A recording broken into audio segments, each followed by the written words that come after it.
Vous le savez, chaque année, la majorité des groupes de chants et danses du Heiva commencent les répétitions à quelques temps seulement après les fêtes. Mais cette fois, il faut tout prévoir pour ne pas engager de l'énergie et des frais, puis tout annuler à la dernière minute. Les chefs de groupe, en accord avec le ministère, pourraient opter pour un festival. Les explications de Thomas Chabrol. L'avenir des festivités culturelles se profile. Samedi matin, les chefs de groupe se sont réunis pour valider le nouveau règlement du Heiva. Le prestigieux concours de chants et de danse de 2021 sera probablement remplacé par un festival.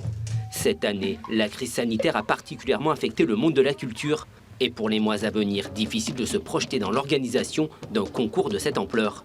Ce qui a été clairement établi, c'est que la situation sanitaire ne nous le permettait pas aujourd'hui de parler d'un Heiva, d'un concours en lui-même. Et donc du coup, en discutant, il s'est avéré qu'un festival était beaucoup mieux. D'abord pour éviter d'enclencher des grosses dépenses et aussi de pouvoir ressourcer toutes les communautés culturelles parce qu'il faut savoir qu'on a été très mis à mal.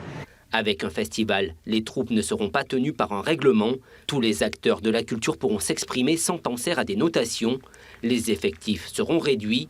S'il est validé, une autre réunion est prévue en février pour déterminer le contenu du festival et les éventuels lieux de représentation. En tous les cas, aujourd'hui, on a senti une unité, on a senti un soutien vis-à-vis de ce projet-là. Et moi, en tout cas, par rapport à Heiteti, nous nous engagerons dans un festival pour apporter justement tout ce bonheur qui nous manque. L'annulation du Heiva a cette année résonné comme un coup de massue pour de nombreux artistes.